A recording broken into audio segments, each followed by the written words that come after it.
Hello everyone and welcome all of you to Nikki Lyle Creative Presents with Industry Leaders, where today I'm joined by a very special guest, Yarza Twins. So I'm so excited to have you both join me today. Thank you. So would you mind just quickly telling us a bit about yourselves? So hello everybody, I'm Marta. And I Eva. Nice to see you all. Yeah, so we are Yarza Twins. We are Spanish twins that have been living in London for a few years now. We founded this studio called Yarza Twins, and we specialize in branding, graphic design in general, typography, a bit of animation, magazine design, yeah, a bit of everything. Eva, what do you have to say? I don't think I need to add anything to that. So my first question for you both is, at what point in your life did you decide that you wanted to become a creative? Was there a defining moment? I think since we were kids, even before speaking or walking, we were very attracted by drawing, by pencils, all the time, like drawing in our walls and things like that.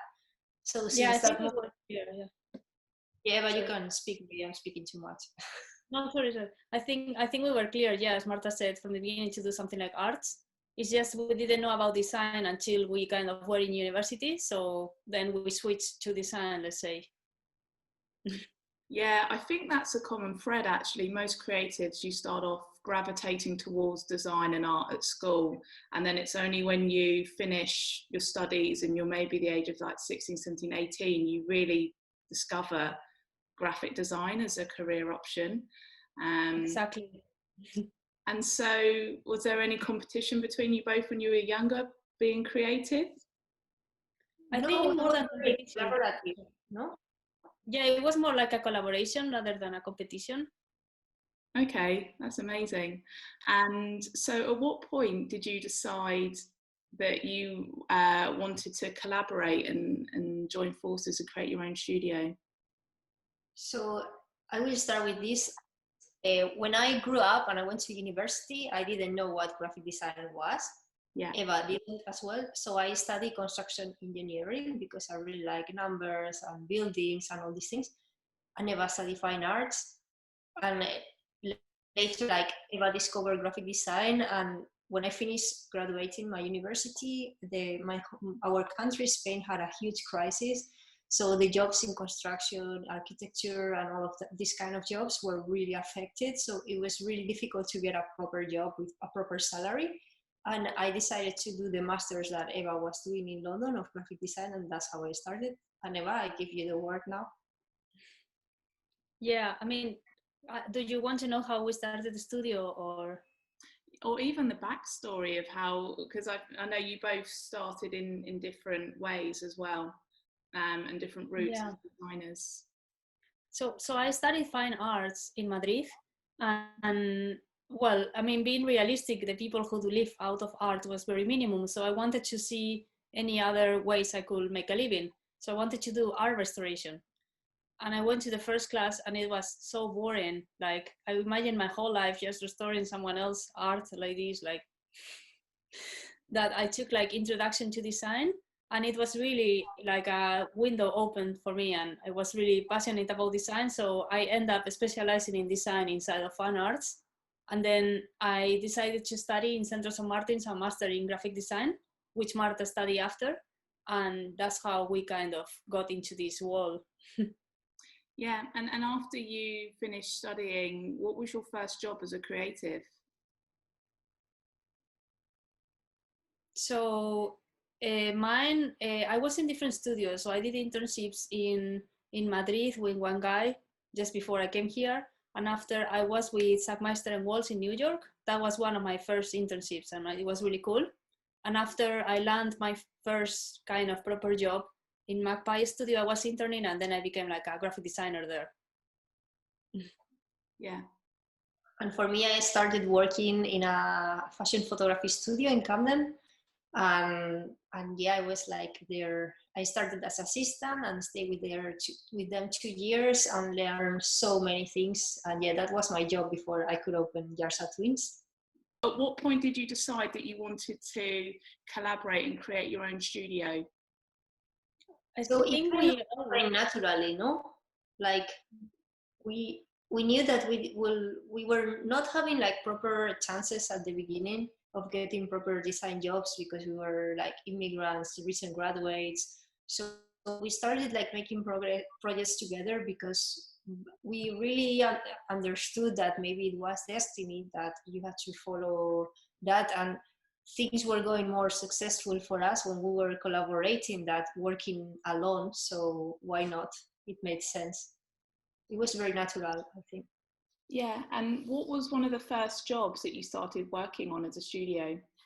I would say one of the first jobs is when we were 18, we saved a old bread factory, like a brutalist building that was going to be demolished in our hometown. And it had been abandoned after we saved it for 10 years. So we thought, okay, we really want to do like a museum branding. That would be our dream. So we're gonna take this building as if it's been restored, and we're gonna create an imaginary kind of a branding project for it. Like if we have in our hometown where it doesn't have big museums, like a really big museum. So the project went quite viral. It went kind of on all the newspapers, and it was kind of like just to practice ourselves and collaborate together. So eventually it led us to our first clients. That's how we started, basically. That is such a great story. I think I remember seeing you give that presentation for Nicer Tuesday. Could be years ago, yeah, and because this is something I say to junior creatives a lot. There's no harm trying self-initiated projects and work where you, like your example, where you imagine how you'd rebrand an identity for somewhere, and then that getting industry recognition. That's brilliant, and to know that it worked for you. I would say we're never tired of repeating that. Yeah, that self-initiated projects can make a career. It's not the only project that gave us clients or like a purpose. So maybe you don't want to open your own studio, but it's gonna land you a really good job because your future bosses will see that you're really into design. Yeah, like clients normally they will not come to you if they haven't seen. Imagine that they want to make their rebrand of a museum. They will not come to you to make the rebrand of their museum if they don't see that you can do it, if you don't have it in your portfolio already. So even if that museum doesn't exist, it's very important for students to make it. Yeah, definitely. Would you say that you have a distinct design style at all? Perhaps others say so, but we try not to. Like, if we take every project individually and they all should look individually, obviously as a human being and not a machine, there is always some kind of a starting point you have with every project in common, I guess. Mm. And where do you look to for inspiration creatively? We really like reading It's Nice That. It's really inspirational. Also Instagram, a lot of like design magazines, and yeah, everywhere. You can even get inspiration from music, from speaking to your friends, your family. Like inspiration comes from everywhere. Yeah, I agree. And are there any projects that stand out that you're particularly quite proud of that you've produced? Yeah, I'm very proud of the magazine Neo Dos, or Neo 2, you will say. It's like a Spanish magazine for culture and stuff. I'm really proud of what we did with it, the branding and how the layout of every page looked like. Yeah. And is that a project you're both particularly proud of? Yeah, I also like a lot the Smirnoff one, the one that we were able to create like a special edition bottle with HP, because we learned a lot of printing techniques. Like for example, if you print with 7 inks, which is the basic colors plus orange and purple, with the printer you have to speak. These many printers offer that, but you can get colors that are as bright as RGB, so that is like impressive for me. Mm. And so at what point did you relocate from Spain over to London? So it was, I came here 9 years ago to study and just stayed here. And Marta came 7 years ago, right? Yeah, I came 6 or 7 years ago also to study and stay here after I graduate. And what attracted you to London? Well, the first thing was the best university of design of Europe, which is Central St. Martin's. Yeah. That is number one. And also the culture is very open. The art scene and design scene is impressive here. You can meet so many creatives in so many types that, I don't know, it's really, really nice to make crazy projects with the people you meet in the city. So it's very, very nice. Yeah, for us it's like a culture of, like a center of the culture in Europe, so it's really cool being here. Yeah, I agree with you. That's one of the things I love about London is any project that you have that you need to work on, you've just got anyone you could ever want within access to you to collaborate with. Are there any big design mistakes you've made on a job or a project? And if so, how did you overcome those? Like obviously before we hand it to the client, yes, we've made huge mistakes because we are hands on everything. But we try to don't like let the client know basically. So basically you have to be in constant communication with them, so you know that you understood the brief correctly and you know that they are expecting what you will give to them and all of that. But obviously there has been misunderstandings. We just try to sort them out. We are all humans, so it's normal. Yeah. And what's the particular way that you work with your clients when you work on a particular job? We normally divide our project in stages. So we always involve a lot the client, so they don't kind of expect a finalized brand without having a say on it. So we will start with concepts and then more with the style, and they are included the whole process through presentations. Yeah. Okay. So you have like a step-by-step process. Do you present a few options and then have them decide on those, or do you just present one option to clients? It is what we agree, but normally we present more than one option. Some clients want a particular number, others are happy with two. It depends on the budget as well. Yeah, so it depends on many factors, but it's better to present more than one idea because you never know what they are into. So at least you have a backup if they don't like your favorite idea. Yeah, definitely. And as a studio, how do you go about attracting new clients?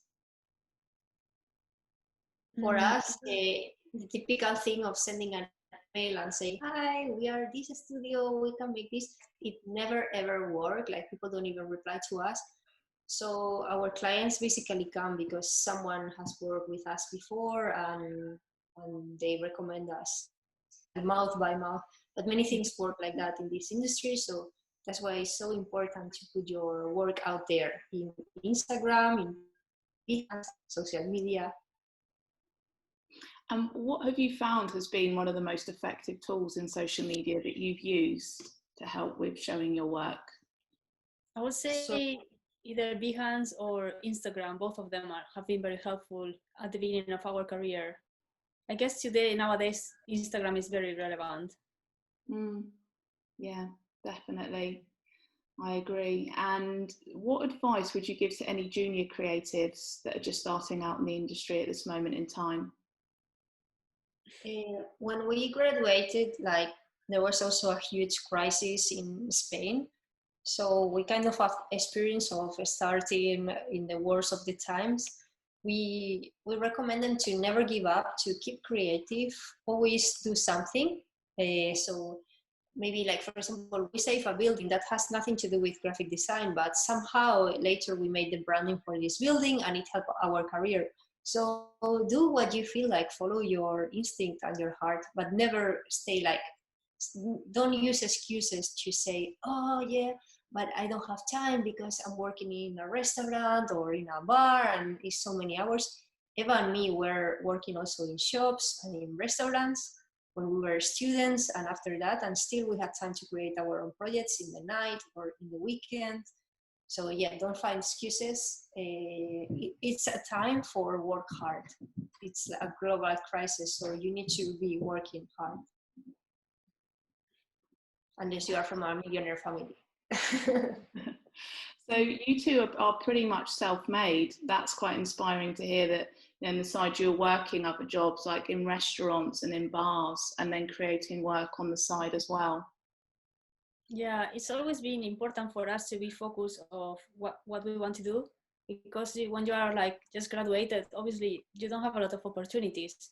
So maybe you work in a restaurant, but don't forget what is your dream and make it happen by personal projects. It's gonna always lead you to the industry, to a job, an internship, you never know. So yeah, it's hard for everyone when you start. So just think it's gonna be temporary, and after things will go better. Yeah. Yeah. But don't be one of these people that is always, oh, I need to do my portfolio. I need to do no, do it. Seriously, if you cannot handle the huge project that you have in mind, do something smaller, and that's it. Little by little, fill it up. Yeah, just keep going and keep creating. I do agree with you there about excuses that people make. I've been quite honest about the fact that every now and then this year I had to pick up some hours in support work, where I was supporting disabled adults that live independently for extra income whilst running Nikki Lal Creative. So I was still, you know, working jobs, but it was just something extra that I did. And I guess if you're passionate about your industry path, you won't give up and you'll just keep doing it. And this is another thing I've been saying to lots of creators that have had to do that in a downtime, is pick up extra hours. It doesn't make you any less of a creative. It just means right now you're doing what you have to pay the bills. But also you can learn from any job, right? Like it doesn't mean that it is not creative, doesn't mean you don't learn from that. I learned like amazing organization skills from working in a restaurant and teamwork, you know, and that's really like valuable. So it says a lot that you make the extra effort to do to pay your bills, let's say. It means you have the aim and you are driven enough to make it work when you kind of go into this creative industry. So I think it makes sense. It will make it tougher. Yeah. Well done. Yeah, definitely. So how have you found this year? Obviously it's been quite tough for most people. Yeah, like luckily our profession, we have the good luck that we can easily work wherever we want online as long as we have internet connection. So project wise, some projects have dropped, but at the same time many people is deciding to do things that they didn't do for a long time, like rebrands or launching startups or things like this. They are using the free time that they have now. So yeah, like maybe some projects were out, but others are in, and I think we will all overcome this moment of history, hopefully soon. And have you seen that what I found quite interesting about this whole situation is the pause button's been pressed and everything's slowed down, and a lot of people have had chance to do a bit of soul searching, and a lot of graphic designers I've spoken to have said, I want to live life with more purpose. I want to create work that has more purpose. And maybe some brands might be influenced by that. Have you seen that at all with your clients? I think yes. I think we're all thinking what we're kind of wasting our life with, because work is kind of overtaking our lives and it's kind of limited. And I think we're all realizing that now. As well, I've spoken a lot with my friends how they think like people will stop living in the cities if you can work online. And perhaps it's going to be like a next revolution in which people go back to the villages. So I don't know how it's going to happen, but let's see. Yeah, that's quite interesting. A lot of people I've spoken to, as you said, that are thinking of leaving the city. I mean, I left the city for a few years to set up my business, and I couldn't wait to come back because, as you said, the culture of London is so rich and so diverse, and you cannot beat the buzz of the city. So I'm predicting people might leave and think, oh, hang on a minute, I want to go back. You know. Okay, is there anything exciting for us to look out for that you're going to be producing soon that you can discuss? We need to launch a lot of things in our website, but some of the brands we cannot really speak about it yet, but you will see a lot of surprise. Yeah? Sorry. Yeah. Amazing. And do you hire freelancers to help you at all for certain projects? Yeah, definitely. Like, for example, we don't know how to do coding, and sometimes our clients need websites or things like that. So we do the design part and we hire coders, or sometimes we have too much work and we just like request to a freelancer to help us. So yeah, it happens sometimes depending on the project. We don't have a third worker right now, it's just us two, but we always work with other people with other skills. And what sort of skills do you look for if you take on a third person to help, other than coding and developing? So it depends on the project. Yeah, like maybe we need support with design, so we will look for someone with the strong design skills. But if it's gonna be animation or something we're not able to do at a professional level, it's gonna be someone who can do that, basically. What we're looking for is quality always. Do you like people, anyone that might be listening to this that would love to work with you both, would you like people to get in touch maybe and share their work for future projects perhaps? And if so, what? At the moment we don't have positions, so just to let you know, we will reply you that on the email. But we always keep the portfolios that people send us. Also, if you want to have a portfolio review, we can let you know what things we think are stronger or something. So yeah, like feel free to reach out. Okay, and what would be the best way for someone to reach out to you? I think by email is the best. Yeah. Yeah, okay.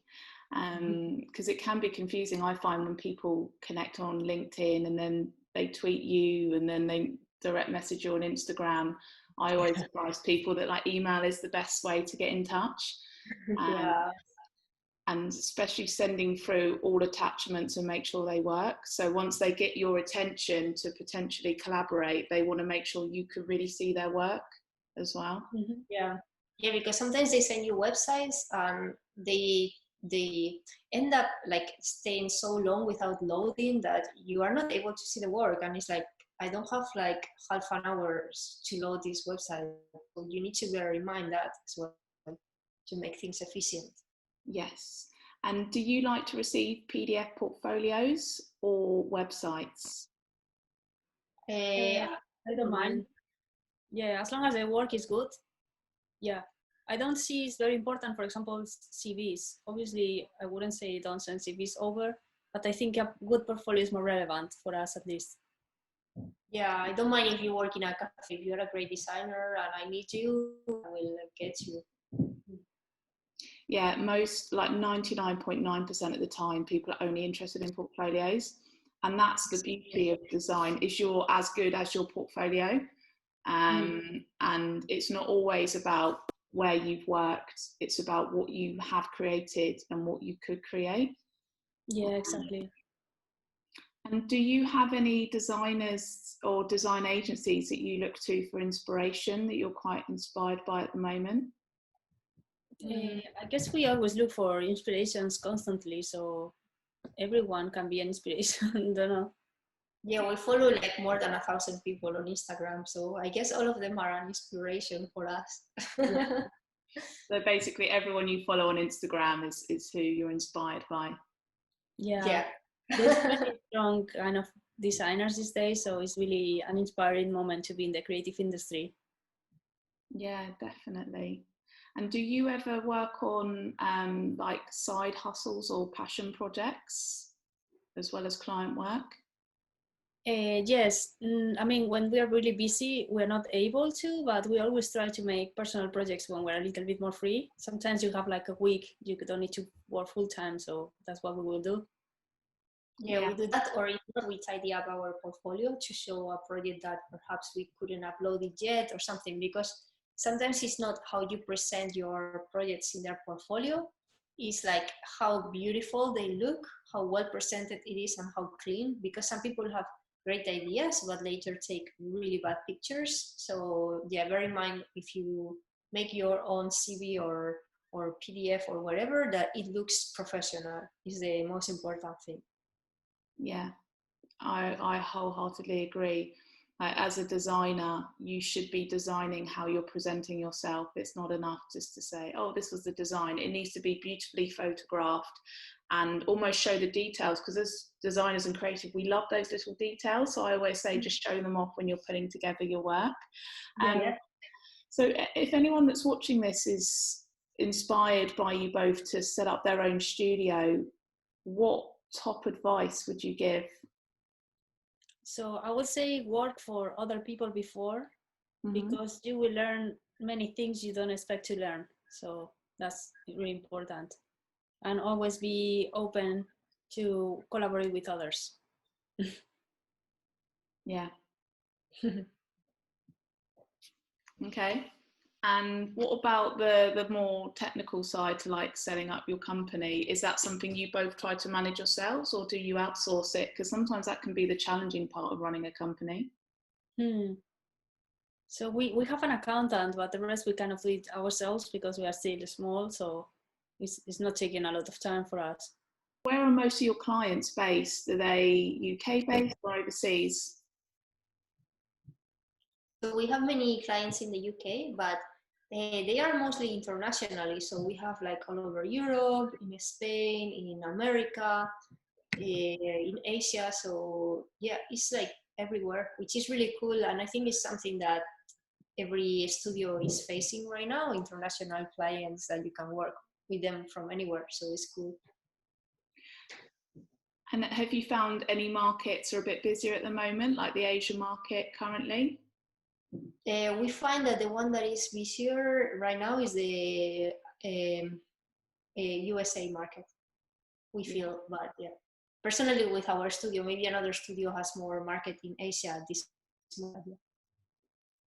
Yeah, that is an interesting observation that I found as well, that the US market, it just hasn't been as affected as other countries, despite COVID, even though the rates and the cases and the deaths are so high, they're just carrying on business as usual, it seems. Yeah, but, well, it's because like you can agree or not with Boris Johnson policies or whatever, but at least with the scheme, which is very generous, many companies are able to carry on working, and that is impressive. Like that is a really good solution, and I wish they implement the same in Spain, but they are not doing that. No, it's what is the situation in Spain at the moment? So like right now they are doing lockdowns by regions, so you cannot cross from one region to another. And also the furlough scheme, I'm not really familiar with it, but it's not as the one of the UK where you just like are able to save your company super easily. They have helps for restaurants, but I don't know if it's enough for covering all the losses. So let's see. Yeah, it's a struggle. And so you've recently won a Spanish award, which is one of the highest accolades. Could you tell us a bit about that? Yeah, so we won the Spanish National Design Awards in the category of young designers, and it's given by the government of Spain. So we're really excited for that. And we will get an award from the Kings of Spain. So it's quite like, yay. That's major. That's amazing. Congratulations. Thank you. Yeah, it's really funny. Yeah, we're very thankful they kind of gave it to us and trust our work. Yeah, that's incredible. So what's the Spanish design market like compared to UK? So the Spanish market is very, how would you describe it? Very creative, no, Eva? I would say there is a lot of great design studios in many places in Spain, but especially in Barcelona and Madrid, because they are the biggest cities. And the market is similar to the British one, I would say.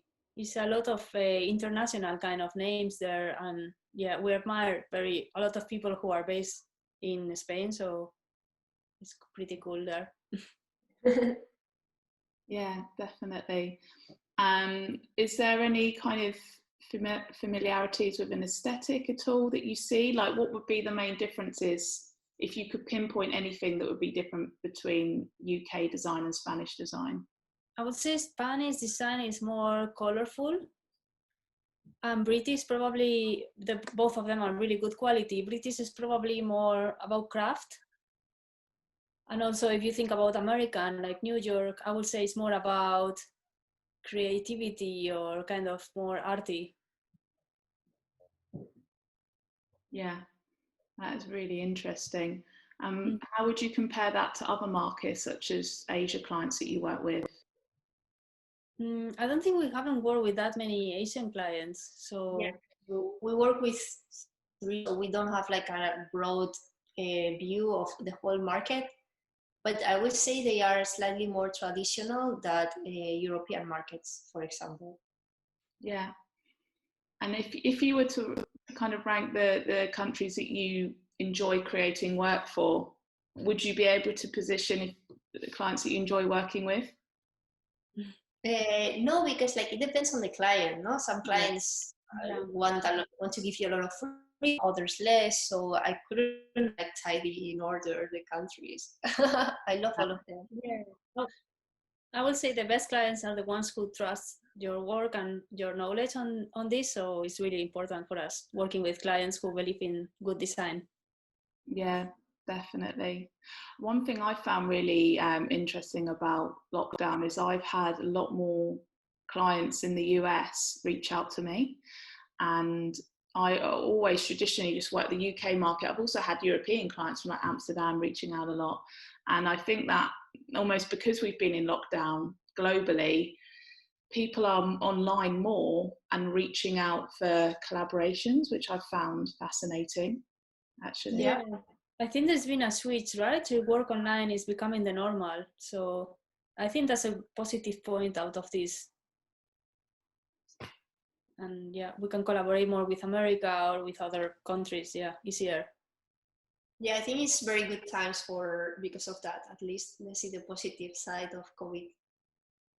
Yeah, definitely like a global collaboration where if you can get your head around the time zones, then you can make it work somehow. Because you're twins, you must have a very strong bond, a special connection. Do you usually have the same opinion regarding design, or do you disagree sometimes? And what are the differences between you both in terms of your design style?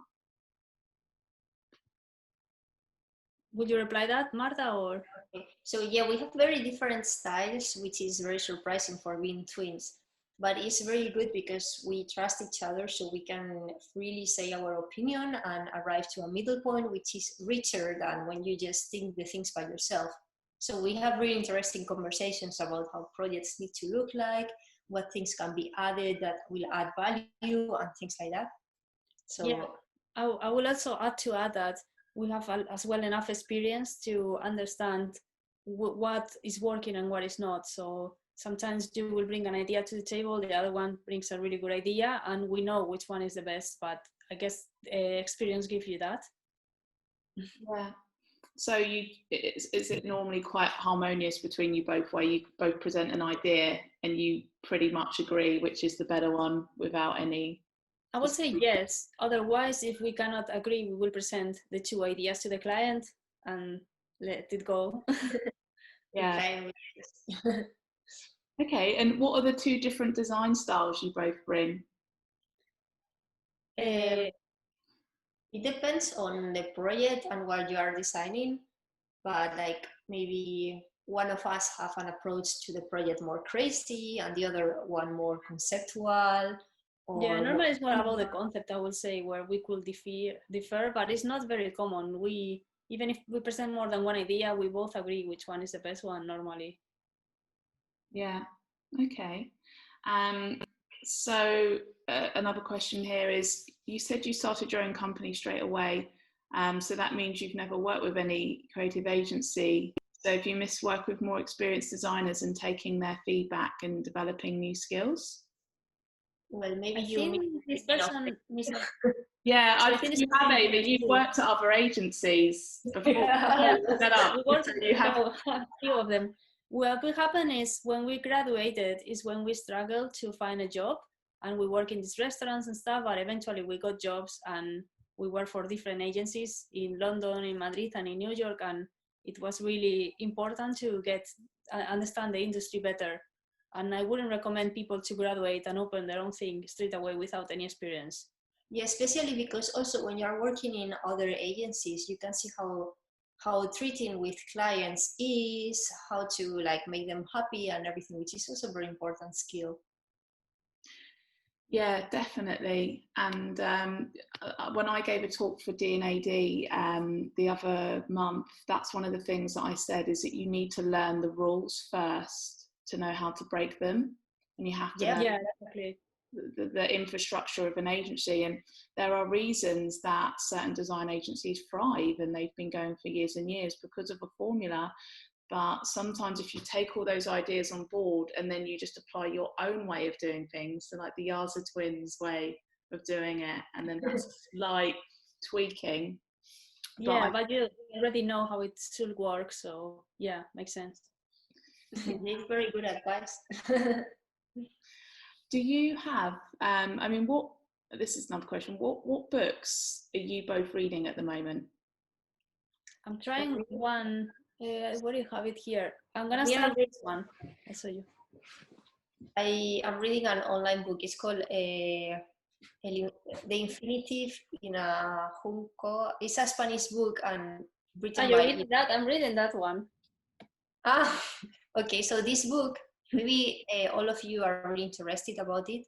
This author, Irene Vallejo, she just won the Spanish Award of Literature this year. She's pretty young, and she wrote this book, which is like a philosophical book that explains the beginning of books and writing, but in a really, really nice way, mixing philosophy, a bit of history. So it's really, really interesting. I recommend all of you to read it. Yeah, okay, that sounds great. What was the name of it again? Where can I write it down? Is there in the chat box? Yeah, if you wouldn't mind, then we can. Because that's what's so great as well, is like your influence as Spanish creatives, and the fact that it's always good to have all sorts of different cultural references in regards to creating work. Yeah, I think it's important to be into culture in general, not just single-minded into design. Yeah, I agree. And is there anything else that you listen to? Like, are there any podcasts that you like at the moment? I'm not listening to any podcasts at the moment. I normally listen more to music when I'm working, because if you need to think on stuff, you cannot be distracted. So it's like. And what type of music do you listen to? Just depends on the day. Anything from Justin Bieber to Grimm, to anything, to Beethoven. Depends on the day, really. Yeah. And are there any TV series that you've discovered at all during lockdown that you've enjoyed? I love a lot of like history documentaries. I don't know why, I feel like really into them now. So yeah, learning a lot of history. I watched one about chess. It's called something like The Queen of Gambit on Netflix, and it's really amazing. Yeah, I've heard about that. Would you recommend it? 100%, yes. It's really cool. You produce some amazing work, and it's been great hearing more about your studio. When you first started out, how did you get your first client? So I guess beyond the self-initiated brief that you did, So we were able to don't work for other companies. 3 years ago, or 2.5, is when we were able to full-time work as our studio. And it happened because a client from South Korea contacted us for making a brand. And the budget like allow us to don't work for 3 months. So we said, okay, it's the moment now to jump into a new adventure. If it goes wrong after 3 months, we will find a new job. And yeah, this is how it started. And clients just get to know you by putting your work in social media, in Behance, Instagram, the dots as well. We use it. Yeah, definitely. Because I think what's so strong about you both is you have a really strong brand. Like, everybody in the industry knows you both. And would you say that that's because you've both been quite proactively like hustling? I almost feel like you're magnets and you draw work to you. I don't know.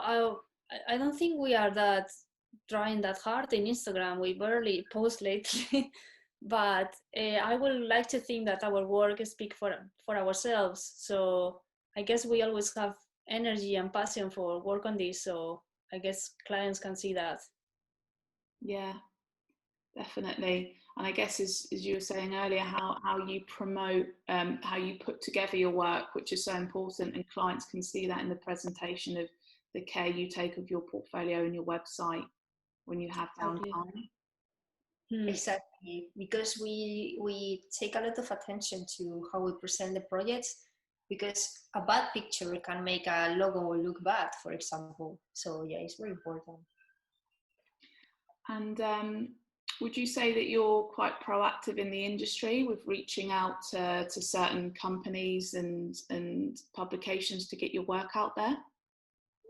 No, because in our experience, that doesn't work for us. Every time we write a magazine or a company to work or being published by them, they never reply. So. Oh, really? Yeah, so we just stopped doing it.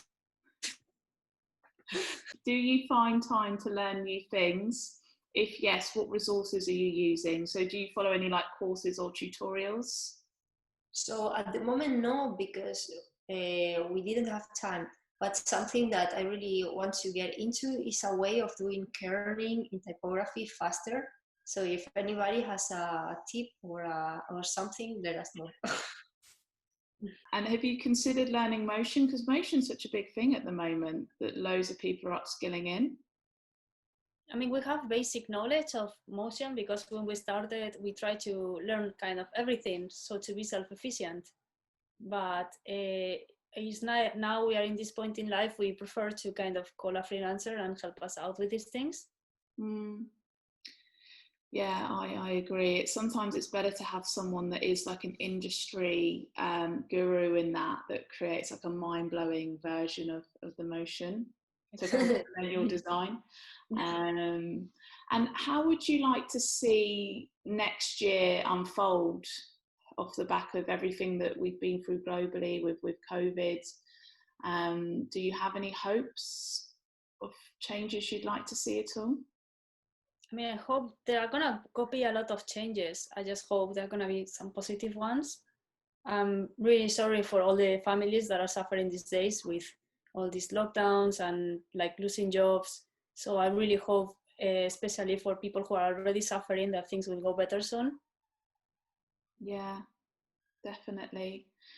What about, and if you are not suffering, to try to bring positivity to the people that is suffering, because some people is really struggling out there. So maybe it's not you, but you never know who near you is struggling. Yeah. Do you think that by reaching out to people, do you mean like within your local communities? Yeah, definitely. Like for example, there might be an old person that lives near you and is by themselves and is really uncomfortable to go to the supermarket making queues all the time, or someone that their business has closed because it was unsustainable and maybe needs support.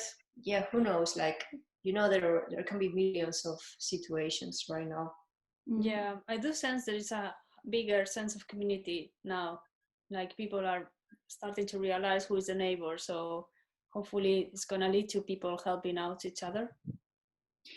Yeah, I agree with you, especially in London, where usually people will leave their area and travel into the cities, etc.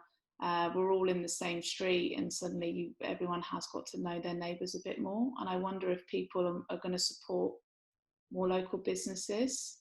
Yeah, especially Christmas. Yeah, definitely. Do you have a particular type of client that you like to approach you for work? Is there a particular like sector? Because I know whenever you do like packaging, you create amazing packaging. I mean, do you sway towards a certain type design that you like? So me personally, I like clients that challenge you, that maybe they have an idea and that idea inspires you to do something that you will never have thought about if it was by yourself. So I really like these conversations with clients that lead into new things that are very interesting.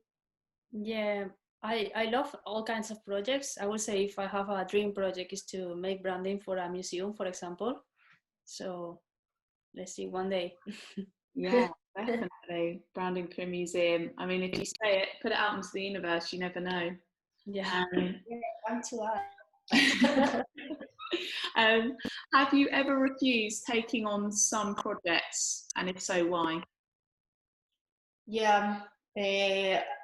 Recently we took one because the budget was asking to make a miracle. Sorry, the brief was asking to make a miracle with no time and no budget, and it was like, I'm really sorry, but I can't do miracles. Yeah, we learn with time to kind of respect our work, so we try to be selective with our clients and make sure like it's gonna be worth for us and value. Yeah, I agree. Have you found that this year clients have tried to offer less in regards to budget for projects? Less maybe, yes, I think, but still you need to respect what you do, because when we were like this process where we were like recent graduates and starting to find clients, maybe we were doing like projects for really low budgets, and at the end we realized that the least the client pays, the least they respect you and they respect your time and your work, which is impressive. Like they expect more from you when they pay less, and it's like, no, like it should be the other way around. So we stopped kind of working for free or for almost free, because we always had problems with those clients. Yeah, I agree with you there, actually. It's never a good sign if a client doesn't respect you enough to pay the right kind of fees. And, Exactly. and I mean, a lot of people this year have been doing things like skill sharing. So I've done things for some agencies where I found them talent for free, and then they've done things for me for free. But I think as long as you're doing a bartering exchange of your services and your skills, there's a mutual respect there. But if you've got people working for free, then they don't appreciate it as much. Exactly. So obviously some people is lovely out there and they really respect you and they just don't have money to pay you. But in general, be careful with like non-paid projects with people that you don't know. Yeah, definitely. And this is it. I think lots of design agencies out there, they should be paying their interns. There shouldn't be any of this like working for free. Yeah.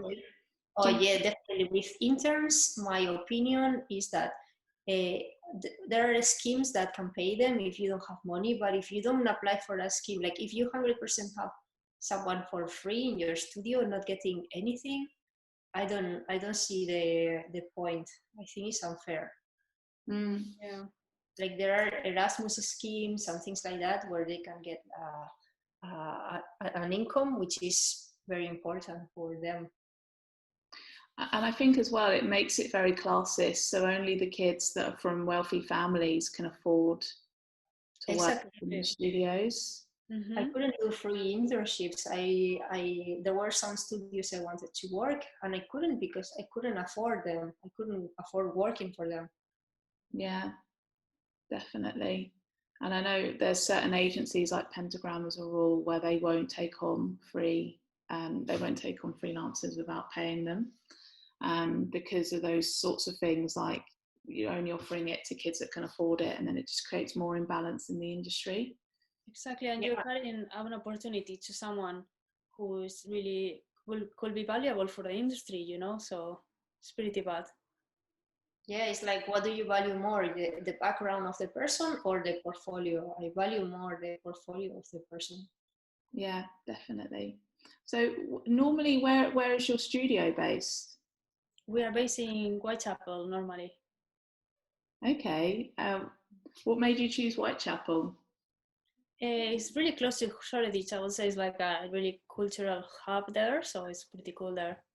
Yeah. We like an old Victorian house that rent offices, and we fell in love with it, and we said, yeah, okay, here is our studio. And is it a shared space with others, or is it just your own studio that you both work from? It's like a building with different offices. So you have neighbors, but your office is your office. Yeah. And who are the other agencies that are based in the same building? Are they other creative agencies too?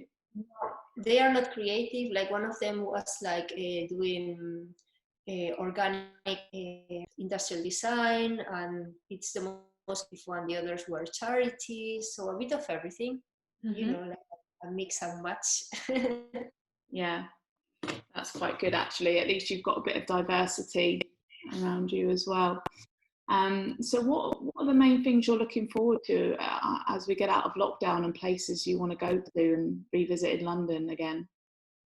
I would like to visit our parents. I haven't been there since Christmas. Oh yeah, So of course. pretty bad. So, but I also after I hope we can have a proper summer and travel a little bit. For me, it's like number one, visit my parents and family and everything. And number two, go to museums. I really miss them. Like, I think I want to go to the British Museum. Yeah, well, you need to pitch to the British Museum. Hopefully. Oh, what do you think of pitching for free? Is that something that you're against, or is that something that you do? I mean, depends on the client. But Yeah, but I'm not sure about that. I think when you pitch, you should also get something, no? Because at the end you're working.